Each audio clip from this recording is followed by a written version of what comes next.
अरे पंडित जी खैनी कच्चा पिसान पेट छूटल यही मारो दुआर। पंडित जी खैनी कच्चा पिसान पेट छूटल यही मारो दुआर। छिछिले दर कैनी पंडित जी छिछिले दर कैनी पंडित जी। अरे के कर जनमल पंडित जी छिछिले दर कैनी पंडित जी। अरे के कर बेटा हुआ ये पंडित जी छिछिले दर कैनी पंडित जी। पंडित के बहिनी चार बाड़ी चारों में एगो छिनार बाड़ी। बड़की बहिनी यादव के रखली दुगो त बड़ी खिलाड़ बाड़ी।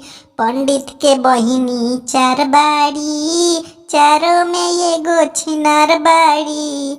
बड़की बहिनी जादव के रखली दुगो त बड़ी खिलाड़ बाड़ी। पंडित जी खैनी चाउमीन चाट पंडित के गोइला पिछला फाट। पंडित जी खैनी चाउमीन चाट पंडित के गइला पिछला फाट। छिछिले दर कैनी ये पंडित जी छिछिले दर कैनी ये पंडित जी।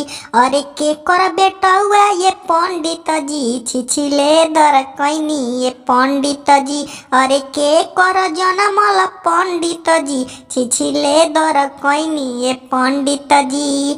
पंडित जी खैनी कच्चा पिसान पेट छूटल यही मारो दुआर। छिछिले दर कैनी पंडित जी हो छिछिले दर कैनी पंडित जी। अरे के कर जनमल पंडित जी छिछिले दर कैनी पंडित जी।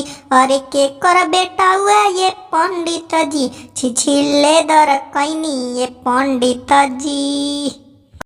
नमस्कार प्रणाम दोस्तों, आप लोग कैसे हैं? उम्मीद करता हूँ अच्छे होंगे, स्वस्थ होंगे, तंदुरुस्त होंगे। दोस्तों ये गाना कैसा लगा आप लोग को प्लीज़ कमेंट बॉक्स में ज़रूर बताइएगा। और प्लीज़ चैनल को सब्सक्राइब करके ही जाइएगा ताकि हम हर रोज़ आपका एंटरटेनमेंट फुल भरपूर बिल्लू कॉमेडी से कर सके। तो प्लीज़ चैनल को सब्सक्राइब करना मत भूलिएगा। मिलते हैं नेक्स्ट वीडियो में दोस्तों, तो नमस्कार, धन्यवाद, जय हिंद।